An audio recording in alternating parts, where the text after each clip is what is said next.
No livro de João, capítulo de número 3, nós vamos ler o versículo 7. Amém? Eu utilizo a versão NVI, não a versão internacional. Então, se puder colocar no telão nessa versão, auxilia bastante. Amém? Todos encontraram João, capítulo de número 3, versículo de número 7. Diz assim: não fique admirado por eu dizer, vocês precisam nascer de novo. Amém? Podem tomar nossos assentos. Glória a Deus, meus irmãos. Com grande alegria que eu quero falar um pouco a respeito daquilo que o Senhor colocou no meu coração. Confesso a vocês que eu estou bastante trêmulo por dentro. Visivelmente vocês podem não enxergar, mas eu acredito que quem sobe nesse altar santo passa pelas mesmas coisas que eu também estou enfrentando hoje, né? E é natural, por mais que nós tenhamos X tempo de evangelho, eu acredito que quem tem o temor de Deus, todas as vezes que sobe aqui para falar do amor dele, sente esse temor, pois eu não estou falando as minhas palavras, e nem vou falar as minhas palavras, eu vou falar as palavras do Senhor. Vou falar aquilo que Ele colocou no meu coração, por isso eu peço que vocês não se chateiem comigo, tá bom?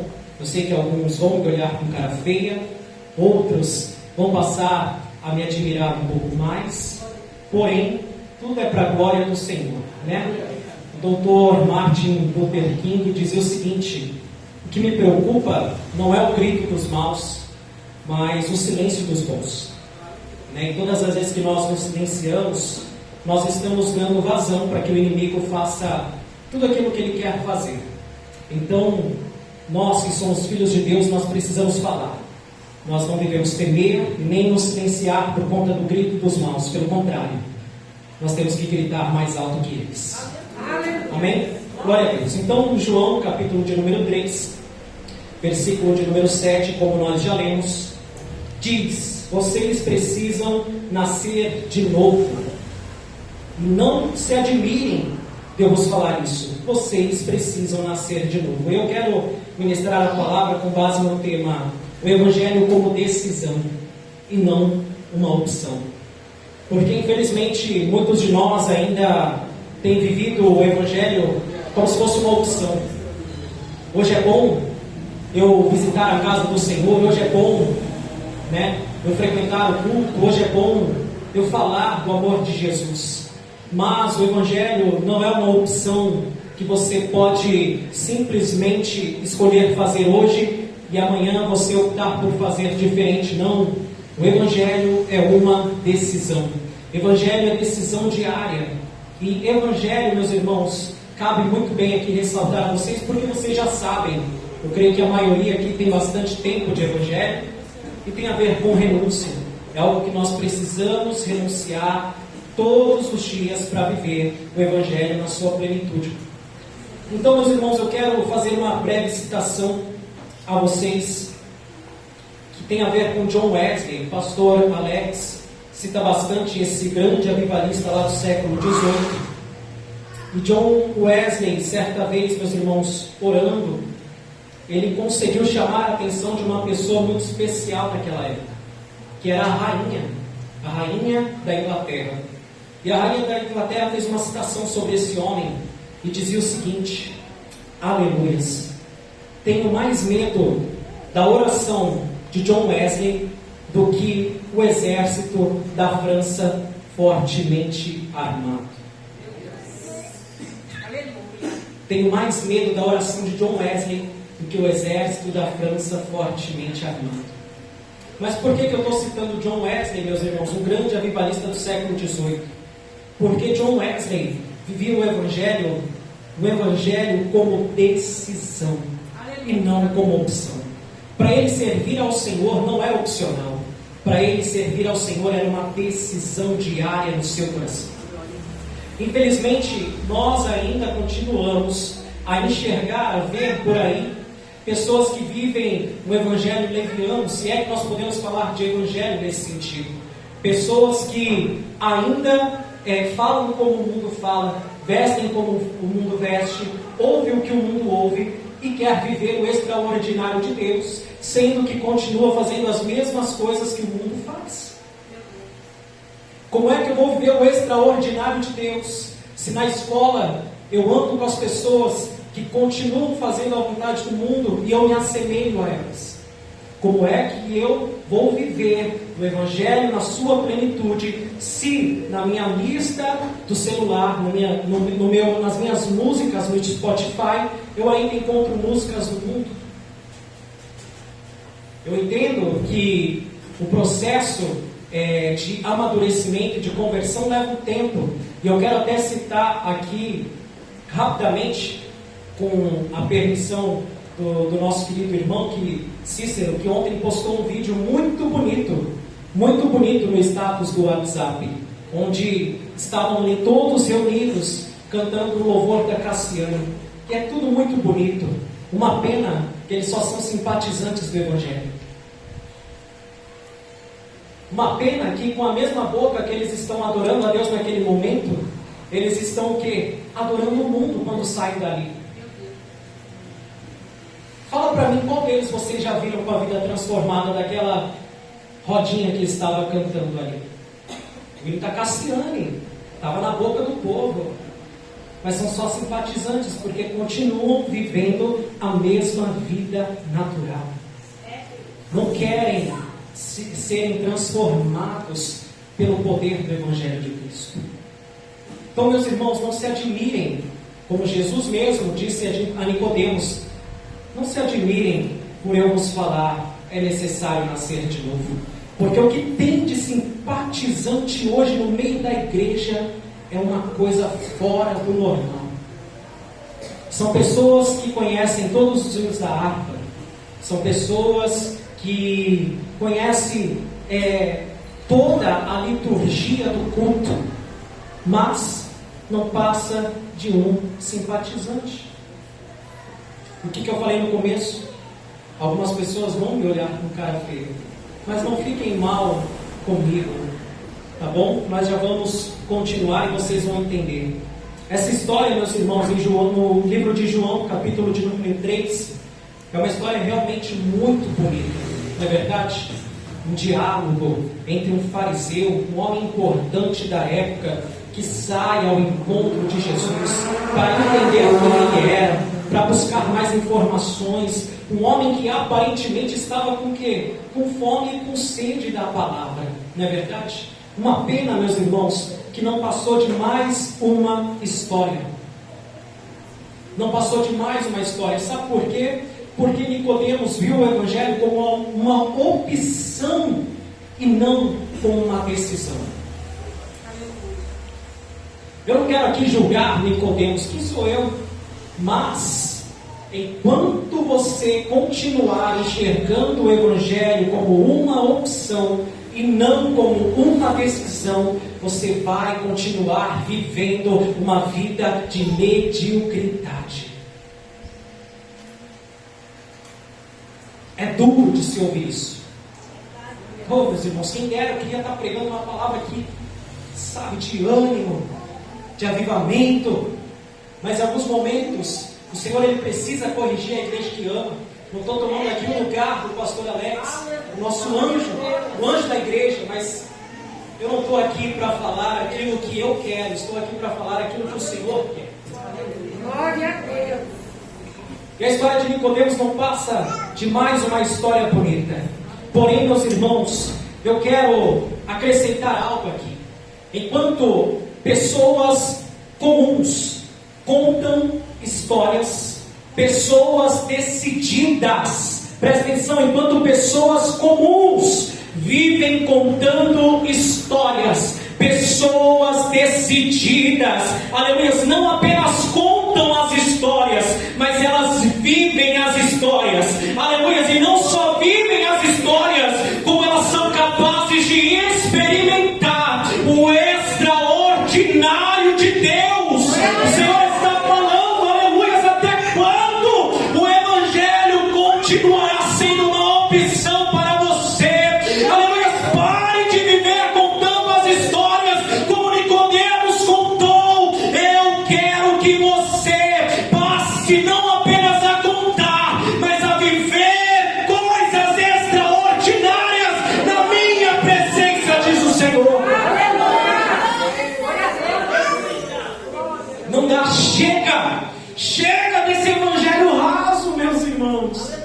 Eu não estou falando que eu sou melhor do que vocês, pelo contrário, eu preciso tanto da presença quanto qualquer um dos que estão aqui, mas nós não podemos continuar nos conformando com o nível de adoração que nós temos entregado ao Senhor. Você está conformado com o que tem acontecido por aí?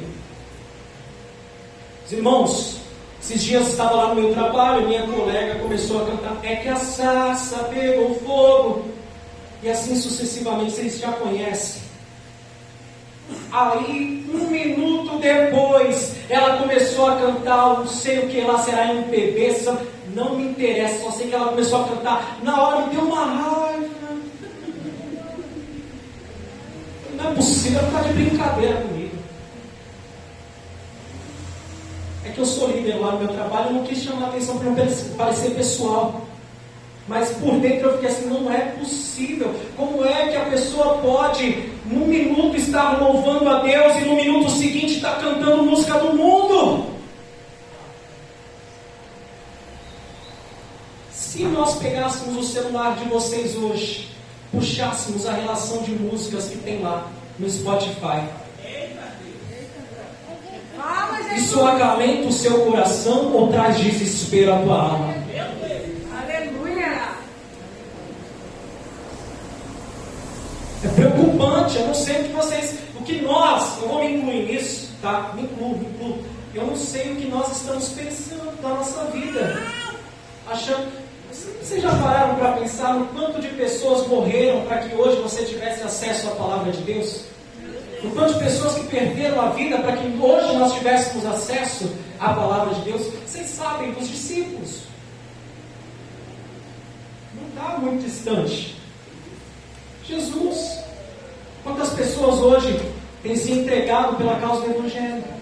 Mas eu quero ir além, meus irmãos. Eu quero citar Mateus capítulo 14, no versículo 28. Eu quero falar a respeito de algumas pessoas decididas. Pessoas comuns, mas que, devido à sua decisão, viveram o extraordinário de Deus. Eu vou passar rapidamente. Mateus capítulo 14, versículo 28. Pedro andando sobre as águas. Conta para mim, você já andou sobre as águas? Você já viu alguém andando pelas águas? Pedro andou pelas águas.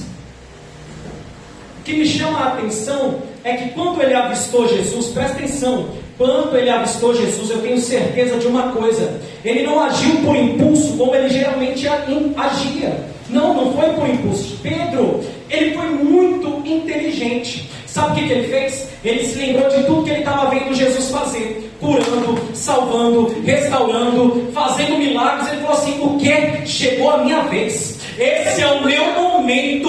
Se realmente é Jesus, eu vou até Ele e eu vou andar sobre as águas. Sabe por quê? Porque pessoa comum continua contando história. Agora pessoas decididas, elas são capazes de viver o extraordinário de Deus e andar sobre as águas como Pedro andou. E talvez você não ande pelas águas, mas Jesus está falando: se você crer, você irá viver o sobrenatural da minha parte. Mas isso é para quem crê. Deixa eu citar outra pessoa, meus irmãos. Neemias. Olha que coisa linda. Neemias 2, no versículo de número 17. Você pode projetar, por favor, Vinícius? Neemias capítulo 2, a partir do versículo 17, lá na nova versão internacional. Olha o que Neemias falou: então eu lhes disse, vejam a situação terrível em que estamos. Jerusalém está em ruínas e as suas portas foram destruídas pelo fogo. Venham, vamos reconstruir os muros de Jerusalém, para que não fiquemos nesta situação humilhante. humilhante ou vergonhosa, próximo. Aleluias. Também lhes contei como Deus tinha sido bondoso comigo e que o rei me tinha dito. Eles responderam: sim, vamos começar a reconstrução, e se encheram de coragem para a realização desse bom projeto. Ei, o Senhor está falando, você quer ter coragem? Eu tenho coragem para liberar sobre a tua vida hoje. Você quer viver o extraordinário? Eu faço você viver o extraordinário, mas primeiro tenha-me como decisão e pare de me buscar quando eu for uma opção para você. Ei, o evangelho não é opcional, o evangelho é decisão. Se você não quiser tomar decisão, sai, mas não fica atrapalhando quem quer tomar decisão diariamente. O problema de quem não toma decisão é que ele acaba, aleluias, interferindo na vida daquele que está tentando fazer algo diferente. Quantas vezes, meus irmãos, eu já vi pessoas, sabe, que simpatizantes do evangelho, envergonhando o evangelho. Olha, eu vou citar aqui porque eu não vou conseguir me controlar, viu, pastor Alex? Mas eu vou jogar bola de quarta-feira. Às vezes eu vou jogar bola de quarta-feira. E aí eu olho para alguns exemplos que se dizem crentes lá, e eu fico me perguntando: o que é isso? O que é isso? O que é isso? Não se veste como crente, se bem que jogar futebol de terno não dá, eu entendo. Mas não fala como crente, não tem postura de crente, não anda como crente, fica chamando os outros de ô cachorro, isso. O que é isso? Você me perdoe, mas eu fico levantando. Mas eu tenho que manter a postura. Entendeu? Para não chegar no jogo, dar um carrinho, fazer uma falta grave. Né? Tem que me controlar. Olha, meu coração, assim, ó. Então, meus irmãos, como é que você vai viver algo diferente se você continua sendo simpatizante do evangelho? Não dá, meus irmãos. Chega desse nível. Outro exemplo, meus irmãos, Josué capítulo 24, versículo 15. Projeta, por favor, Vinícius. Olha só. Se porém, lê comigo. Se porém não agrada a vocês servir ao Senhor, escolham hoje a quem irão servir. Se aos deuses que os seus antepassados serviram além do Eufrates, ou aos deuses dos amorreus, em cuja terra vocês estão vivendo. Mas eu e a minha família serviremos ao Senhor. Quem pode dar glória a Deus? Olha. Aí Josué fala uma palavra desse e tem uns atrevidos que, sabe, é decisão. Eu só estou falando para vocês de alguns exemplos, tá, Yasmin? Não se preocupa. São só exemplos. Mas eu quero prosseguir, meus irmãos, e fazer uma pergunta a vocês. Até quando vocês vão continuar vivendo para contar as histórias dos outros?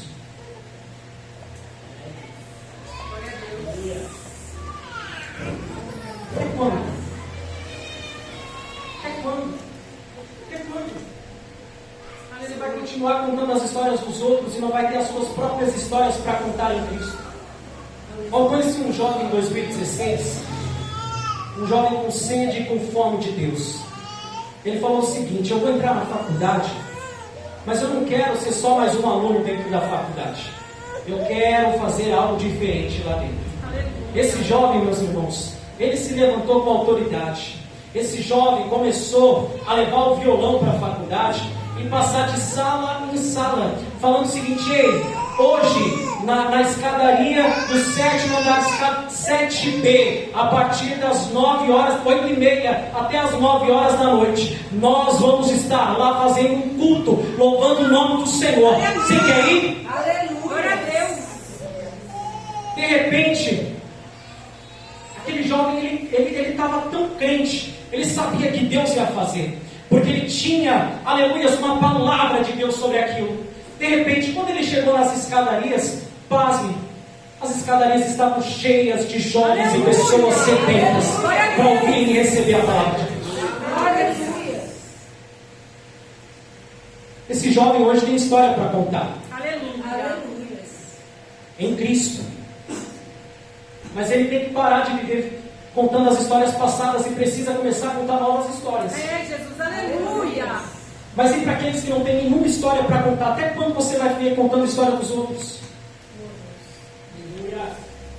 Evangelho como decisão e não opção. É isso, gente. Chega. E hoje é dia de decisão. Você precisa tomar uma atitude. Quem é que está decidido a tomar uma atitude hoje? Glória a Deus. Coisa linda. João capítulo 3, no versículo de número 1, diz o seguinte: havia entre os fariseus um homem chamado Nicodemos, um dos principais dos judeus. Este de noite foi até Jesus e disse, para que, eu quero só citar isso, aleluia. Uma outra citação de John Wesley, tá bom? Glória a Deus. Nós podemos levantar uma geração, nós podemos levantar uma geração que saiba cantar, uma geração que saiba tocar, uma geração que sabe dançar. Ó, ministério de dança, pastor, que lindo! E uma geração que prega muito bem, prega bonito, presta atenção, olha o que John Wesley falou.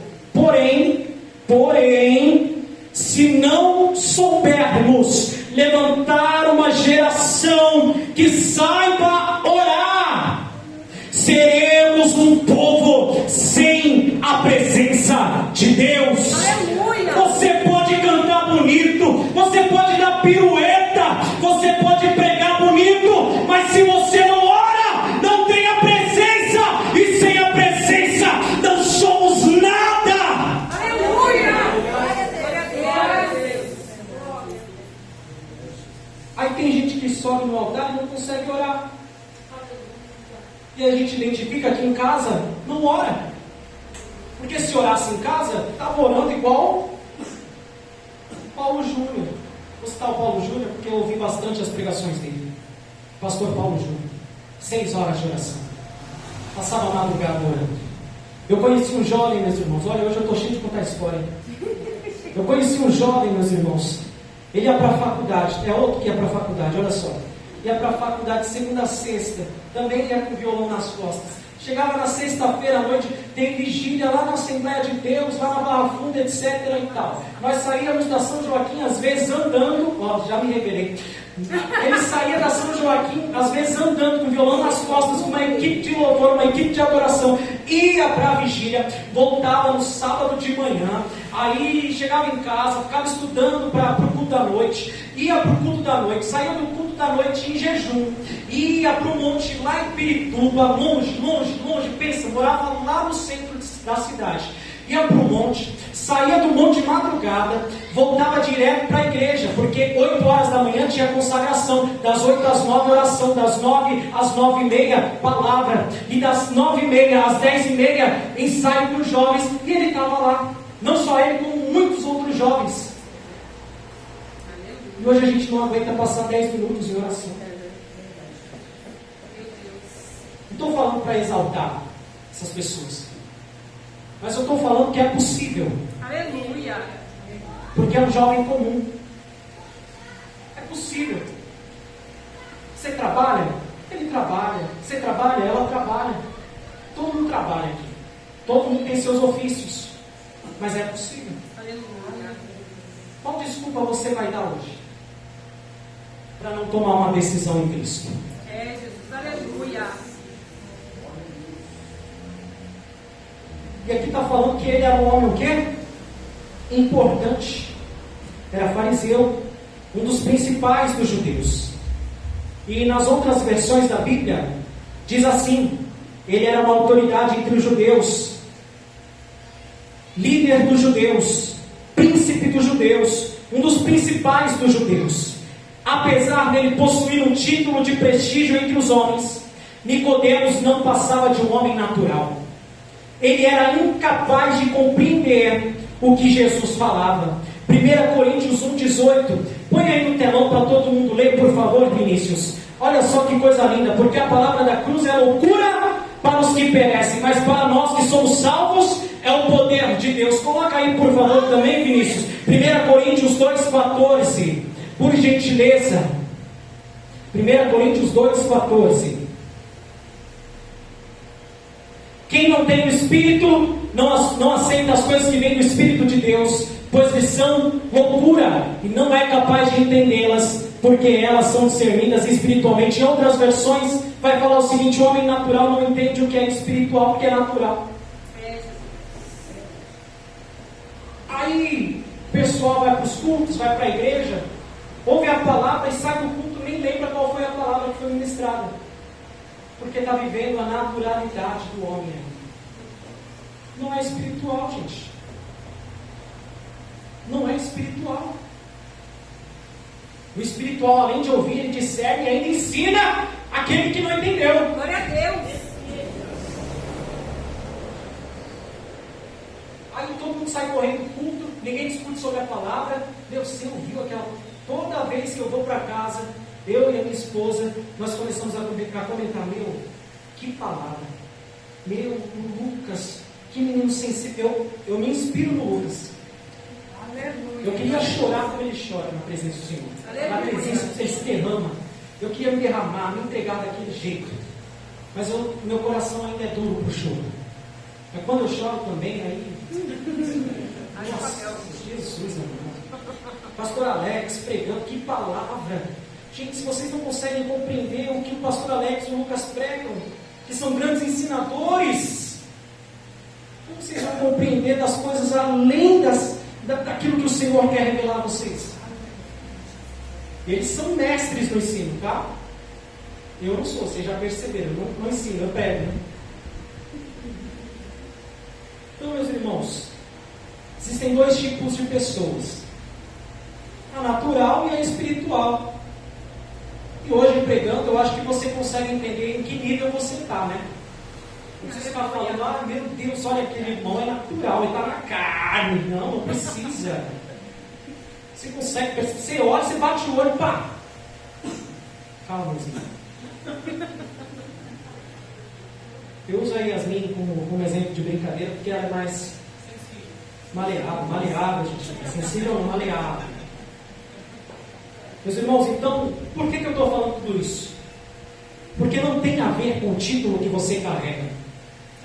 Nicodemos aqui, ele tinha um título. Ele era um dos principais, ele era líder. E etc. e tal. Não tem a ver com o título que você carrega. Tem a ver com a presença que você tem carregado. Aleluia. Ei, que presença você tem carregado essa noite, hein? Aleluia. Oh, meu Deus, quem dera seja a presença do Senhor, o Espírito Santo que vivifica a alma e o Espírito, aleluia. Oh, meu Deus, não se apega a título, para de se apegar a credencial, para de se apegar, aleluias, ao maior dízimo. Ah, meu Deus, se você não carrega a presença, nada disso importa, não interessa para o Senhor. O irmão Gustavo trouxe aqui uma palavra, aleluias, de muita sabedoria. Aquela mulher, ela só deu uma moedinha, R$5, mas foi a maior oferta. Por quê? Não está no título, não está na maior quantidade de oferta, está na presença que ela carrega, a sinceridade e a devoção do coração. O Senhor quer restaurar corações nessa noite. O Senhor quer colocar um coração novo, sensível à voz e ao comando do Espírito. Pensa no homem que tinha privilégio, era Nicodemos. Privilégio. Mas deixa eu te falar uma coisa, meus irmãos. O seu título, o seu diploma, a sua posição elas podem oferecer a você destaque entre os homens. Porém, o seu título, o seu diploma, a sua posição não lhe assegura o direito de se assentar à mesa de Cristo, porque o direito de se assentar à mesa é só para os filhos e amigos do Senhor. O Senhor está falando, uma geração má e adúltera me pede um sinal, mas nenhum sinal vos será dado, a não ser o do profeta Jonas. Arrependa-se para poder fazer parte da mesa.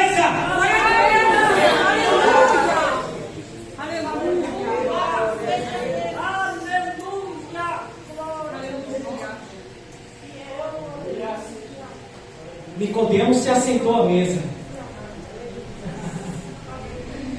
Nicodemos se assentou à mesa para ter um particular com Cristo. Mas Nicodemos não suportou a presença, porque Nicodemos era homem natural. Mas o Senhor está falando bem para aqueles que querem a minha presença e o direito de se assentar à mesa.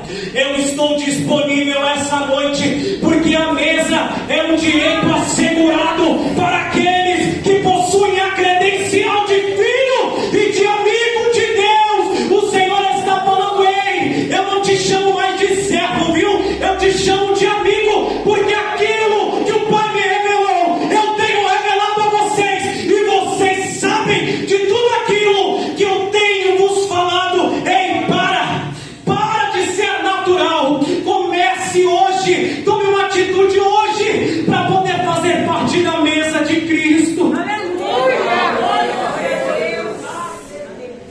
Tem gente que está brincando de evangelho, Samuel. Tem gente que está aqui, mas está de brincadeira aí. Jesus está vendo.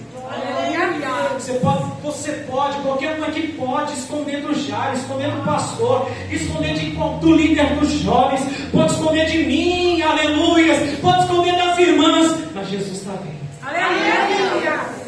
Ele sabe quem são os retos de coração. Ele sabe quem aqui almeja a presença dele. Quem pode glorificar o seu nome?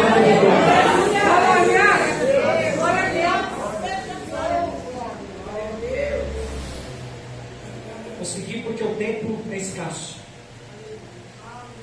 Outra coisa que me chamou a atenção, Nicodemos, no versículo 2, diz o seguinte a Jesus: Rabi, sabemos que o Senhor é mestre. Olha que discurso bonito, a falácia desse homem.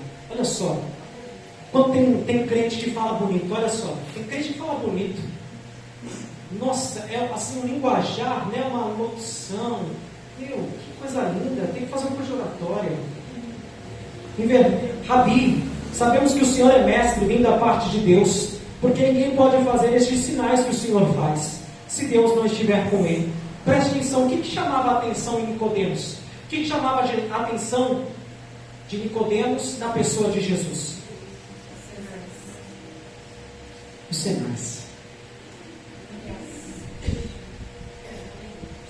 Os sinais chamavam a atenção, porque os sinais seguiam Jesus. E aqui observamos um detalhe importante, e tem a ver com a maneira que Nicodemos enxergava Jesus. E o interessante é que Nicodemos, ele estava convencido de que Jesus era mestre. Ele começa chamando Jesus de Rabi. Sabemos que o Senhor é mestre vindo da parte de Deus, porque ninguém pode fazer esses sinais que o Senhor faz. Nicodemos, meus irmãos, ele não estava falando com Jesus pela pessoa que ele realmente era, mas ele estava falando com Jesus por causa dos sinais que ele fazia. Sabe qual é a característica do simpatizante do Evangelho? Do convencido de que Jesus é mestre? A característica dele é que ele segue Jesus pelos sinais, por aquilo que ele faz, não por quem ele é. Que tem de gente indo atrás de profetada, porque não entendeu ainda a veracidade, a verdade, a plenitude do Evangelho. Sabia, Raquel, que a característica principal do convencido é essa: ele reconhece Jesus pelos sinais, mas não aceita o senhorio de Jesus. Aleluia. convencido ama um sinal. O convencido ama ver milagre. Mas o convencido não tem coragem de se dobrar aos pés de Jesus. Para ele é muito difícil aceitar, renunciar, tomar a cruz. Vamos conjugar o verbo.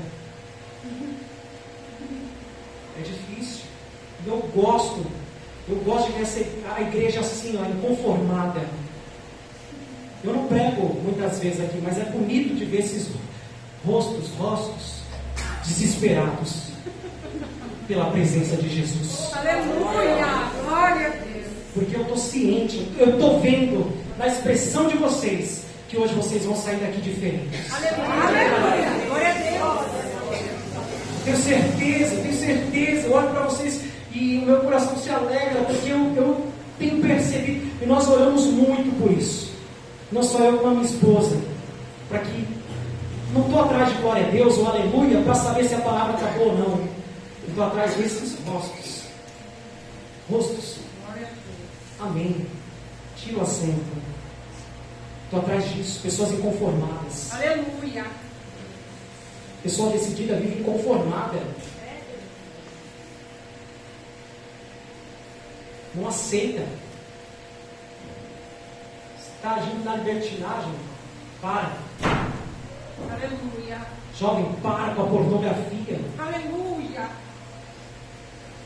Pode ser difícil, mas procura as pessoas, elas podem te ajudar. Procura a pessoa certa. Procura, fala. Todos nós já passamos por algo semelhante. Sabe, eu me converti aos 18 anos. Eu já passei por coisas que vocês jovens já passaram também. Precisa de ajuda, conselho? Não me procure o pastor Alex, pois ele é o anjo da igreja. Recebe, pastor. Só problema. Mas se precisar de ajuda, eu e a minha esposa estamos à disposição com a permissão do pastor Alex. Porque nós já enfrentamos coisas semelhantes. Mas seguindo, meus irmãos, eu quero fazer uma outra citação. Agora é do Santo Agostinho, tá? Ele fala o seguinte: se você crê somente naquilo que gosta no Evangelho e rejeita o que não gosta, não é no Evangelho que você crê, mas sim em si mesmo. O que tem de gente rejeitando, que fala, não, dura essa palavra, não é para mim, é para o outro, mas não é nunca. Presta atenção, convencido, ele fala que nunca é para ele a palavra, né? Vocês já perceberam? Ele fala assim, não, essa palavra foi para você, irmão, não foi para mim. Convencido é assim, né? Tem dificuldade de reconhecer, de se dobrar. Ele fala que é para todo mundo menos para ele. Sabe, tem aquela falácia, aquele linguajar bonito, mas nunca é para ele, é para os outros. Mas, se você crê somente naquilo que gosta no Evangelho, o que você gosta no Evangelho? De tudo? Ou em partes? Mas não aceita, aleluias, mas rejeita o que não gosta. Presta atenção, não é no Evangelho que você crê, mas sim em si mesmo. Amantes de si mesmo. Adoram mais a criatura do que o Criador. O apóstolo Paulo falando. Tu se ama, né? Glória a Deus. Isso é verdade, meus irmãos. Se você tem dificuldade de se dobrar ao senhorio do Senhor, hoje é noite de mudança. Aleluia! Você pode tentar me enganar, mas convencido enxerga Cristo nos sinais, mas não aceita o seu senhorio. 1 Coríntios 1, 22, 25, eu só vou deixar aqui para vocês alguns versículos. Mateus 15, 8, Mateus 16, do 1 ao 4. Características de um crente convencido. Olha só que coisa bonita. Primeiro, o convencido gosta de vir e participar dos cultos. Ele gosta. Para ele faz sentido, legal, eu vou lá, me reunir com o pessoal, meus amigos, vou dar um sorriso e tal, vou dar uma risada, né, vou descontrair. Ele gosta. Convencido, ele gosta dos louvores, ele conhece, é que a sarça pegou fogo, não se consumiu. Ou canta Cassiane, né, com aqueles irmãos do vídeo, não sei se é coisa bonita, quando estiver frente ao mar e não puder atravessar, e ele declara com fé, né, e o mar não se abre para ele. Por quê? Porque ele não gosta de ser confrontado. Está aí outra característica do convencidos, vai. Porque quando o convencido é confrontado, ele sai da igreja. Vocês se lembram de quantas pessoas já saíram da igreja? Eu me lembro de um jovem que veio aí no domingo. Alguém lembrou de mandar um banner do culto de hoje para ele? Eu mandei. O papel da igreja é ir atrás dessas vidas. Não estou falando que eu sou melhor que vocês, mais uma vez. Mas eu estou falando que é capaz. Vocês são capazes, gente. Tem pessoas que saem porque são confrontados. Mas tem outras que saem porque não foram bem recebidas. Parabéns, irmã Andréia, pela sua recepção. Glória a Deus. Pela plaquinha que você estava segurando. Eu estava aqui, o público reparando. Parabéns. Eu nunca vi você tão feliz como quando tocaram aquele louvor do dízimo da oferta. O louvor batista. Oh, glória. Nunca vi a tanto. Mas é isso, meus irmãos. Estou finalizando. O convencido não gosta de ser confrontado, especialmente quando se fala em abandonar as velhas práticas. Abandonar as velhas práticas. Sabe o pecado de estimação? Às vezes ele vem, balança o rabinho, você vai, se controla, mas de repente você está lá fazendo um carinho nele. Conhece o pecado de estimação que você deixa lá? Meu pet. Ele vem balançando o rabinho para você, aí você olha, fica pensando bem, de repente vai fazer um carinho nele. É o pecado de estimação. É o convencido, ele não consegue reconhecer o senhorio. Ele tem dificuldade quando ele é confrontado, porque ele fica revoltado. Pensa numa pessoa revoltada, irmã. É o convencido. A partir de hoje, quando você vê pessoas revoltadas aqui, você vai saber, nossa, você está convencido, hein? Você não se converteu. Pode falar. Na autoridade do Espírito. Mateus 16. Glória a Deus. Versículo 4. Eu já citei aqui para vocês. Uma geração perversa e adúltera pede um sinal, mas nenhum sinal lhe será dado, senão o de Jonas. Sinal do arrependimento. Mais uma vez, o arrependimento, meus irmãos, tomando conta do cenário. Até quando, meus irmãos, nós vamos continuar vivendo essa vida omissa? Glória a Deus. Outro detalhe, meus irmãos, do convencido, que ele vive pedindo sinais, não é verdade? E aí o apóstolo Paulo escreveu a partir do versículo 20, no capítulo 1 da carta aos Coríntios: onde está o sábio? Onde está o escriba? Onde está o questionador deste mundo? Não é fato que Deus tornou louca a sabedoria deste mundo, visto que na sabedoria de Deus o mundo não conheceu por sua própria sabedoria. Deus achou bem salvar os que creem por meio da loucura da pregação. Olha só, no versículo 22: porque os judeus pedem sinais e os gregos buscam sabedoria, mas nós pregamos o Cristo crucificado. Escândalo para os judeus que pedem sinais, loucura, aleluias, loucura para os gentios, mas para os que foram chamados, tanto judeus como gregos, Cristo é o poder de Deus e a sabedoria de Deus, porque a loucura de Deus é mais sábia do que a sabedoria humana, e a fraqueza de Deus é mais forte do que a força humana. Chega de pedir sinais, viva e construa histórias, pontes em Cristo Jesus. Aleluia a Deus. Aleluia. Vou para a conclusão, tá, gente?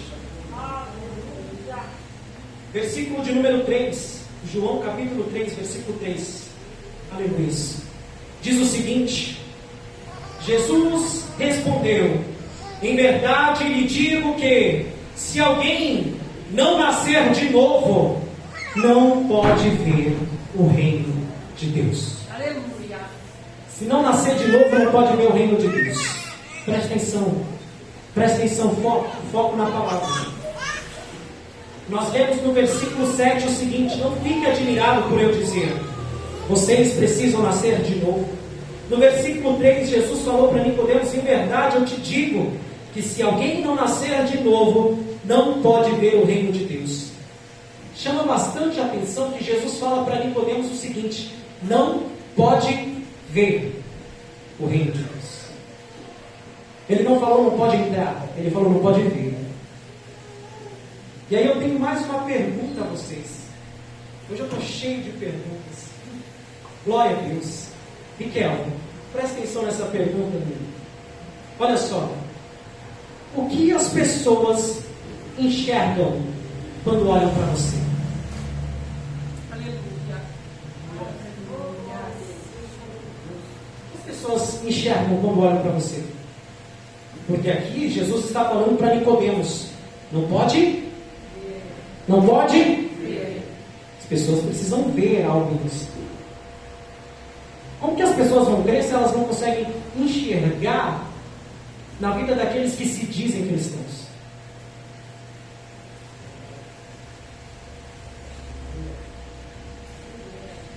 Está fraco, né, gente? Glória a Deus. Está todo mundo desanimado.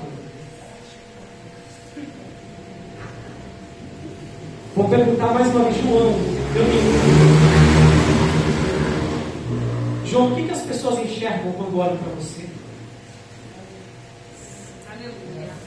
Não se sinta mal, mas olha para a pessoa que está do teu lado e pergunta para ela o que as pessoas enxergam quando olham para você. Elas veem o reino de Deus? Aleluia. Se as pessoas não enxergam o reino de Deus através da minha vida, você acha mesmo que ela vai se dobrar à vontade do Senhor? Eu entrei num trabalho, meus irmãos. Maria Andréia, mais conhecida como Docinho, é a prova viva. Nossa, eu recebo todo o carinho daquela população do SUS. Eu recebo todo o carinho da equipe que eu lidero. Vocês não têm ideia. É um carinho assim, é um amor, é extravagante, é coisa bonita. Se desse vontade, eu nem ia trabalhar.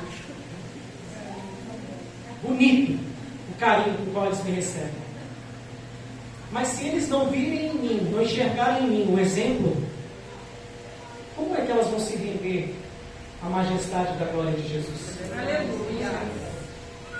Se eu sou tratado mal e eu tratá-las da mesma forma que elas me tratarem, vocês acham mesmo que elas vão ter vontade de vir aqui na nossa igreja?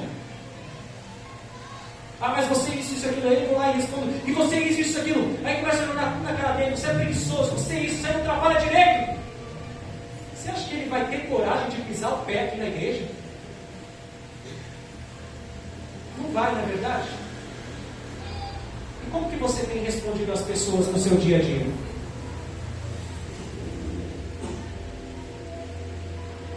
Estou terminando.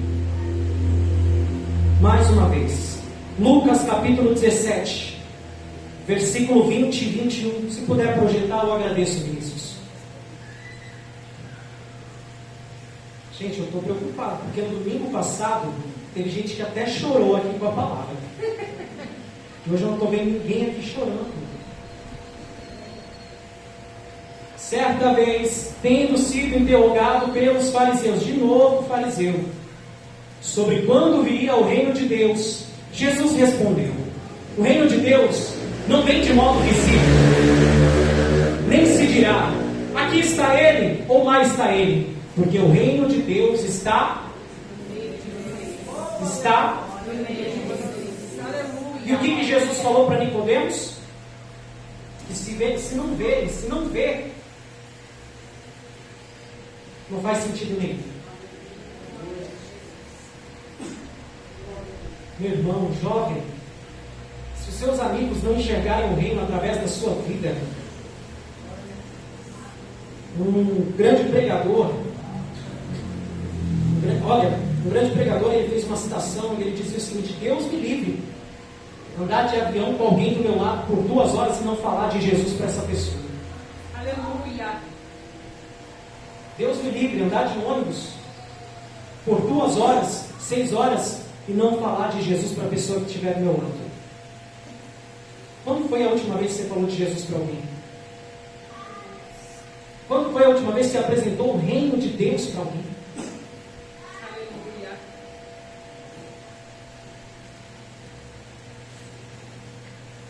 Vou dar um exemplo. 2 Reis, capítulo 4, versículo 9. Olha só o que as pessoas precisam enxergar em você para verem o reino de Deus. 2 Reis, capítulo 4, versículo 9. Em vista disso, ela disse ao marido: sei que esse homem que sempre vem aqui é um santo homem de Deus.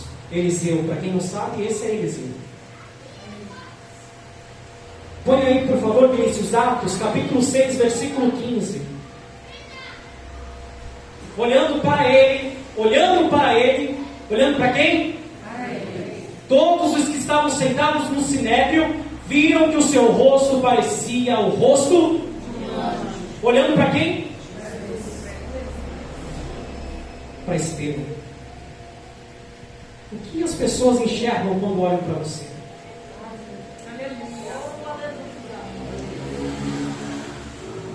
Estou terminando. João capítulo 3.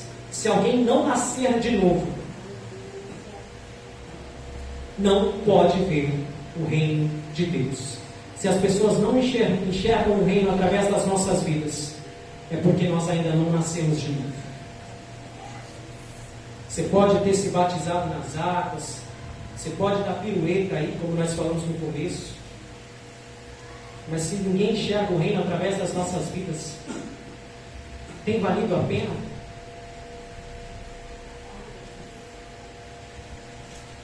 E agora, para finalizar, se você trata o Evangelho como opção, por que você acha que deveria ser tratado como prioridade? Aleluia.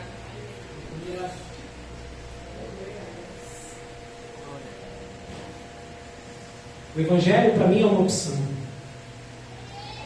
Você pode estar aqui terça, você pode estar aqui quinta, você pode estar aqui domingo de manhã, você pode estar aqui domingo à noite, mas se você não tem uma vida transformada, um caráter reto em Jesus, eu nem preciso falar de mim e da minha esposa, né? Domingo de manhã vocês nunca veem a gente aqui. Eu sei que eu preciso melhorar. Mas se a minha vida não for uma vida em devoção a Cristo e as pessoas não enxergam, será que vale a pena continuar falando que eu sou servo de Deus?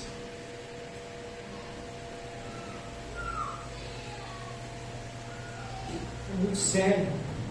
Então, se você continua tratando o Evangelho como opção, por que você acha que deveria ser tratado como prioridade? Sua credencial? Seu título? Sua eloquência ao falar? Sua oratória? Não é sobre o que você tem, mas é sobre o que você carrega.